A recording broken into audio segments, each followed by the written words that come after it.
Shalom sesamaku yang dikasihi Tuhan. Hari ini kita akan membaca dan mendengarkan seri Alkitab Kronologi. Selamat mendengarkan. Segera sesudah Raja Hizkia mendengar itu, dikoyakkannyalah pakaiannya, dan diselubunginyalah badannya dengan kain kabung. Lalu masuklah ia ke rumah Tuhan. Disuruhnyalah juga Elyakim, kepala istana, Sebna panitera negara, dan yang tua-tua di antara para imam, dengan berselubungkan kain kabung kepada Nabi Yesaya bin Amos. Berkatalah mereka kepadanya, "Beginilah kata Hizkia, hari ini hari kesesakan, hari hukuman dan penistaan, sebab sudah datang waktunya untuk melahirkan anak, tetapi tidak ada kekuatan untuk melahirkannya. Mungkin Tuhan Allahmu sudah mendengar perkataan juru minuman agung yang telah diutus oleh Raja Asyur tuannya untuk mencela Allah yang hidup, sehingga Tuhan Allahmu mau memberi hukuman karena perkataan-perkataan yang telah didengarnya. Maka baiklah engkau menaikkan doa untuk sisa yang masih tinggal ini." Ketika pegawai-pegawai Raja Hizkia sampai kepada Yesaya, berkatalah Yesaya kepada mereka, "Beginilah kamu katakan kepada tuanmu, beginilah firman Tuhan. Janganlah engkau takut terhadap perkataan yang kau dengar, yang telah diucapkan oleh budak-budak Raja Asyur untuk menghujat aku. Sesungguhnya aku akan menyuruh suatu roh masuk ke dalamnya, sehingga ia mendengar suatu kabar dan pulang ke negerinya. Aku akan membuat dia mati rebah oleh pedang di negerinya sendiri." Ketika juru minuman agung pulang, didapatinya Raja Asyur berperang melawan Libna, sebab sudah didengarnya bahwa raja telah berangkat dari Lakis. Dalam pada itu, raja mendengar tentang Tirhaka, raja Etiopia, berita yang demikian. "Ia telah keluar berperang melawan engkau." Dan ketika mendengar itu, disuruhnyalah utusan-utusan kepada Hizkia dengan pesan, "Beginilah harus kamu katakan kepada Hizkia, Raja Yehuda. Janganlah Allahmu yang kau percaya itu memperdayakan engkau dengan menjanjikan Yerusalem tidak akan diserahkan ke tangan Raja Asyur. Sesungguhnya engkau ini telah mendengar tentang yang dilakukan Raja-Raja Asyur kepada segala negeri, yakni bahwa mereka telah menumpasnya. Masakan engkau ini akan dilepaskan? Sudahkah para Allah dari bangsa-bangsa yang telah dimusnahkan oleh nenek moyangku dapat melepaskan mereka, yakni Kusan, Haran, Rezef, dan Bani Eden yang ditelasar? Di manakah raja negeri Hamat dan Arpad, raja kota Sefarwaim, raja negeri Hena dan Iwa?" Hizkia menerima surat itu dari tangan para utusan, lalu membacanya. Kemudian pergilah ia ke rumah Tuhan dan membentangkan surat itu di hadapan Tuhan. Hizkia berdoa di hadapan Tuhan. Katanya, "Ya Tuhan semesta alam, Allah Israel, yang bertahta di atas kerubim. Hanya Engkau sendirilah Allah segala kerajaan di bumi. Engkaulah yang menjadikan langit dan bumi. Sendengkanlah telingamu, ya Tuhan, dan dengarlah. Bukalah matamu, ya Tuhan, dan lihatlah. Dengarlah segala perkataan Sanherib yang telah dikirimnya untuk mencela Allah yang hidup. Ya Tuhan, memang raja-raja Asyur telah memusnahkan semua bangsa dan negeri-negeri mereka, dan menaruh para allah mereka ke dalam api, sebab mereka bukanlah Allah, hanya buatan tangan manusia, kayu, dan batu. Sebab itu dapat dibinasakan orang. Maka sekarang, ya Tuhan Allah kami, selamatkanlah kami dari tangannya, supaya segala kerajaan di bumi mengetahui bahwa hanya Engkau sendirilah Tuhan. Lalu Yesaya bin Amos menyuruh orang kepada Hizkia, mengatakan, Beginilah firman Tuhan Allah Israel tentang yang telah kau doakan kepadaku mengenai Sanherib, Raja Asyur. Inilah firman yang telah diucapkan Tuhan mengenai dia. Anak dara, yaitu putri Sion, telah menghina engkau, telah mengolok-olokkan engkau, dan putri Yerusalem telah geleng-geleng kepala di belakangmu. Siapakah yang engkau cela dan engkau hujat? Terhadap siapakah engkau menyaringkan suaramu dan memandang dengan sombong-sombong terhadap yang Maha Kudus, Allah Israel? Dengan perantaraan hamba-hambamu, engkau telah mencela Tuhan, dan engkau telah berkata, dengan banyaknya keretaku, aku naik ke tempat-tempat tinggi di pegunungan, ke tempat yang paling jauh di gunung Libanon. Aku telah menebang pohon-pohon arasnya yang tinggi besar, pohon-pohon sanobarnya yang terpilih.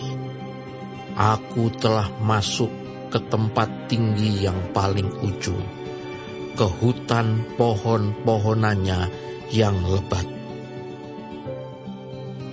Aku ini telah menggali air dan telah minum air.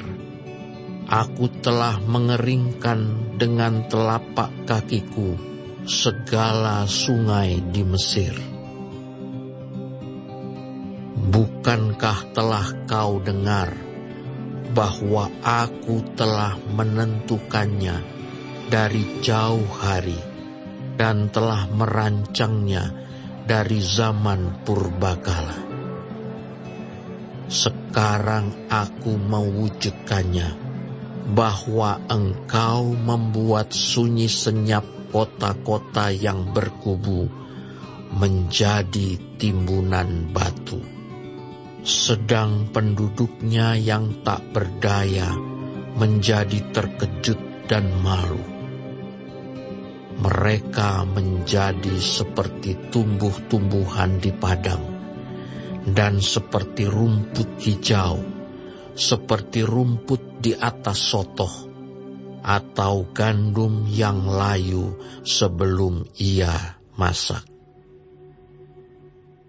Aku tahu jika engkau bangun atau duduk, jika keluar atau masuk, atau jika engkau mengamuk terhadap aku. Oleh karena engkau telah mengamuk terhadap aku, dan kata-kata keangkuhanmu telah naik sampai ke telingaku, maka aku akan menaruh kelikirku pada hidungmu dan kekangku pada bibirmu, dan aku akan memulangkan engkau melalui jalan dari mana engkau datang. Dan inilah yang akan menjadi tanda bagimu, hai Hizkia. Dalam tahun ini, orang makan apa yang tumbuh sendiri.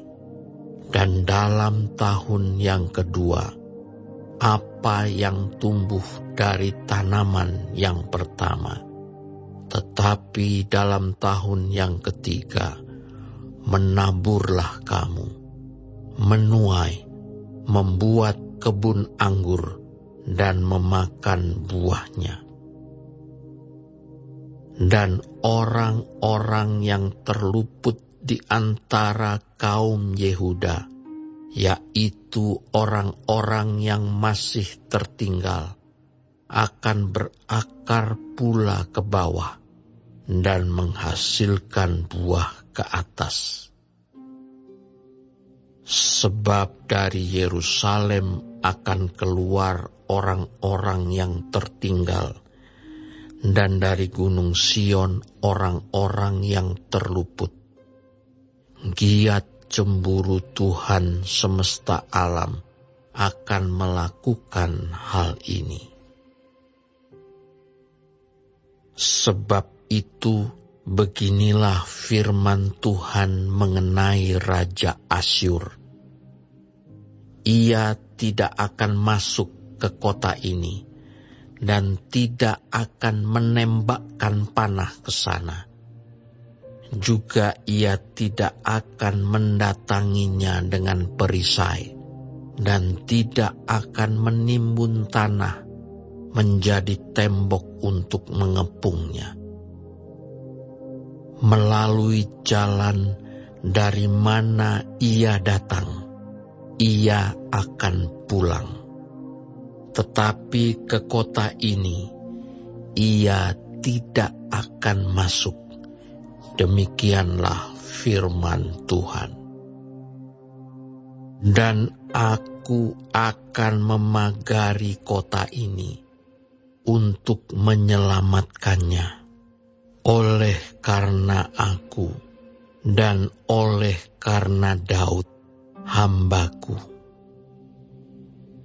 Keluarlah malaikat Tuhan, lalu dibunuhnyalah 185.000 orang di dalam perkemahan Asyur. Keesokan harinya, pagi-pagi tampaklah semuanya bangkai orang-orang mati belaka. Sebab itu, berangkatlah Sanherib Raja Asyur dan pulang. Lalu tinggallah ia di Niniwe. Pada suatu kali, ketika ia sujud menyembah di dalam kuil Nisrok Allahnya, maka Adramelek dan Sarezer anak-anaknya membunuh dia dengan pedang, dan mereka meloloskan diri ke tanah Ararat. Kemudian Esarhadon anaknya menjadi raja menggantikan dia.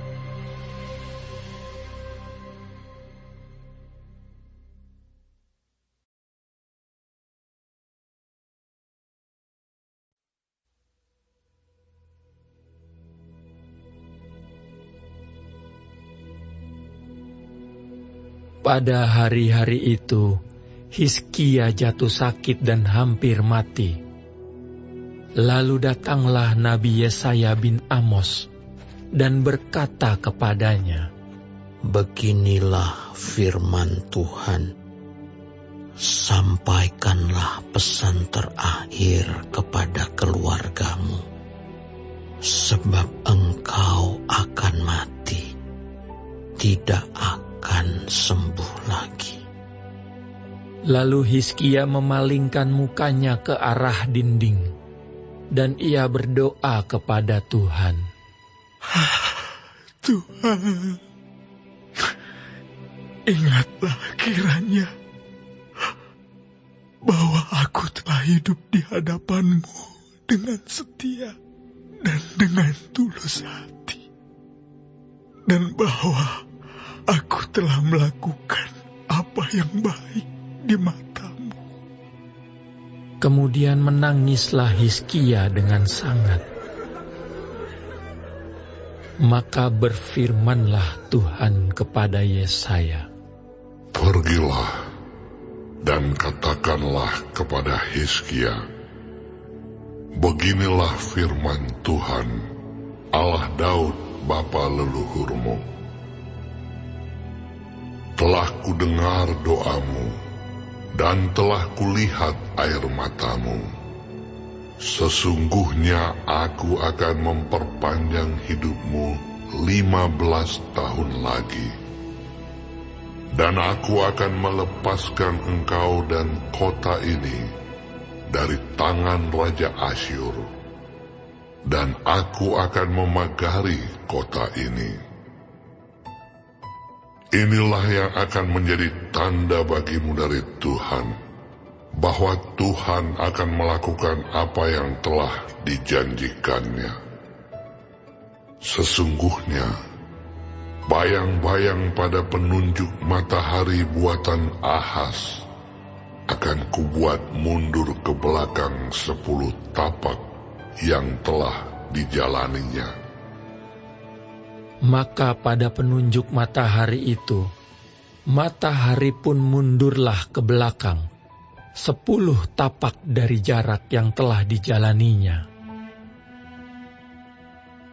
Karangan Hizkia, Raja Yehuda, sesudah ia sakit dan sembuh dari penyakitnya. Aku ini berkata, dalam pertengahan umurku, aku harus pergi. Ke pintu gerbang dunia orang mati aku dipanggil untuk selebihnya dari hidupku. Aku berkata, aku tidak akan melihat Tuhan lagi di negeri orang-orang yang hidup. Aku tidak akan melihat seorang pun lagi di antara penduduk dunia. Pondok kediamanku dibongkar dan dibuka seperti kemah gembala. Seperti tukang tenung menggulung tenungannya, aku mengakhiri hidupku. Tuhan memutus nyawaku dari benang hidup. Dari siang sampai malam Engkau membiarkan aku begitu saja. Aku berteriak minta tolong sampai pagi. Seperti singa, demikianlah Tuhan menghancurkan segala tulang-tulangku. Dari siang sampai malam, Engkau membiarkan aku begitu saja. Seperti burung layang-layang, demikianlah aku menciap-ciap. Suaraku redup seperti suara merpati. Mataku habis menengadah ke atas, ya Tuhan. Pemerasan terjadi kepadaku. Jadilah jaminan bagiku. Apakah yang akan kukatakan dan kuucapkan kepada Tuhan? Bukankah Dia yang telah melakukannya?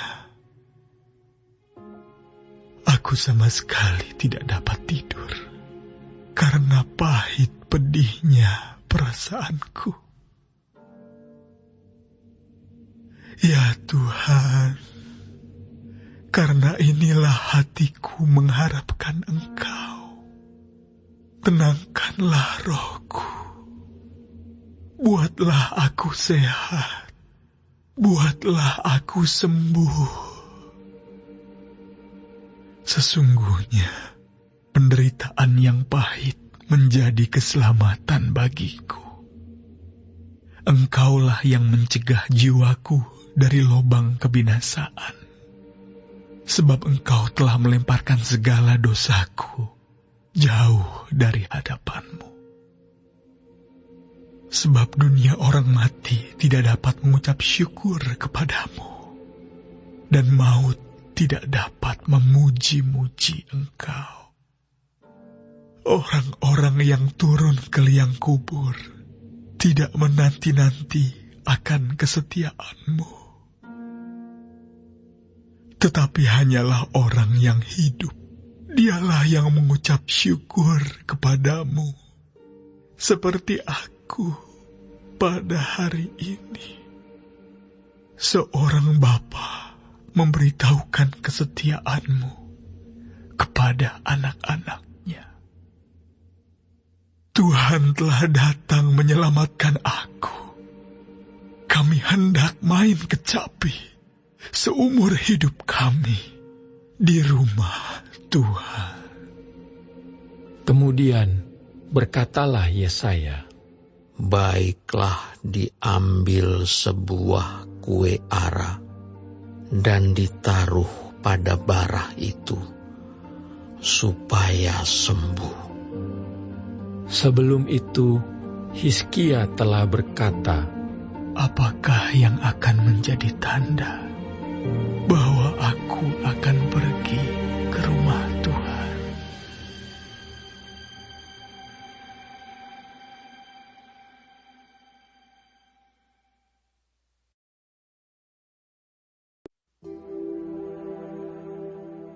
Pada waktu itu Merodak Baladan bin Baladan, Raja Babel, menyuruh orang membawa surat dan pemberian kepada Hizkia, sebab telah didengarnya bahwa Hizkia sakit tadinya dan sudah kuat kembali.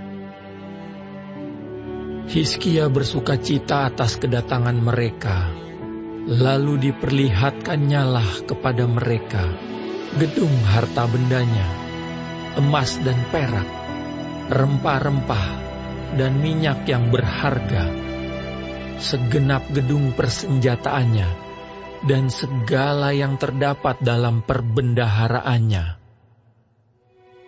Tidak ada barang yang tidak diperlihatkan Hizkia kepada mereka di istananya dan di seluruh daerah kekuasaannya. Kemudian datanglah Nabi Yesaya kepada Raja Hizkia dan bertanya kepadanya, Apakah yang telah dikatakan orang-orang ini, dan dari manakah mereka datang? Jawab Hizkia, Mereka datang dari negeri yang jauh, dari Babel. Lalu tanyanya lagi, Apakah yang telah dilihat mereka di istanamu? Jawab Hizkia, Semua yang ada di istanaku telah mereka lihat. Tidak ada barang yang tidak aku perlihatkan kepada mereka di perbendaharaanku. Lalu Yesaya berkata kepada Hizkia, Dengarkanlah firman Tuhan semesta alam. Sesungguhnya suatu masa akan datang bahwa segala yang ada dalam istanamu dan yang disimpan oleh nenek moyangmu sampai hari ini akan diangkut ke Babel. Tidak ada barang yang akan ditinggalkan. Demikianlah firman Tuhan. Dan dari keturunanmu yang akan kau peroleh, akan diambil orang untuk menjadi sida-sida di istana Raja Babel. Hizkia menjawab kepada Yesaya, Sungguh baik firman Tuhan yang engkau ucapkan itu. tetapi pikirnya, Asal ada damai dan keamanan seumur hidupku.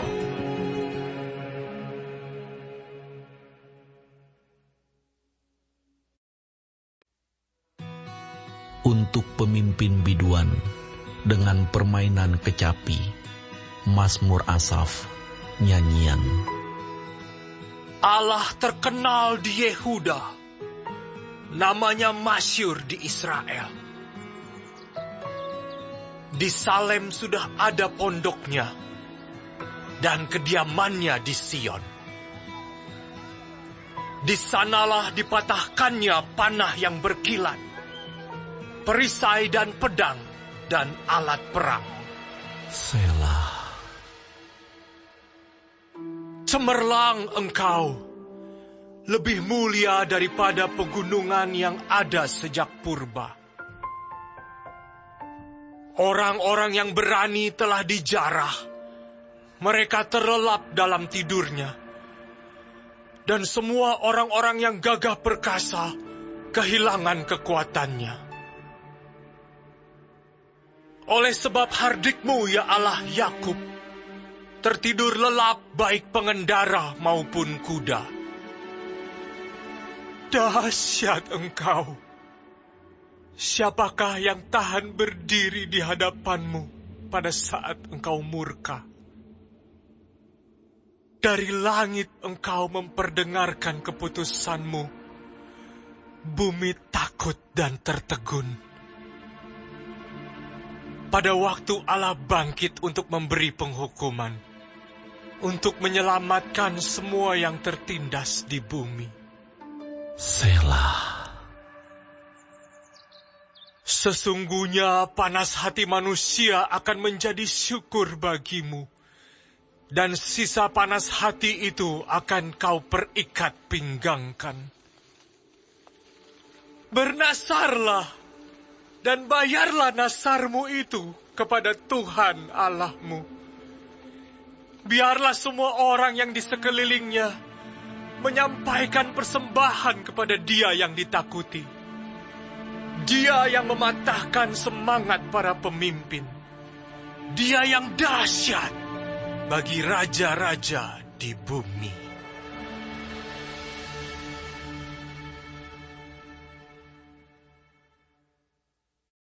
Hari ini kita telah mendengarkan seri Alkitab Kronologi.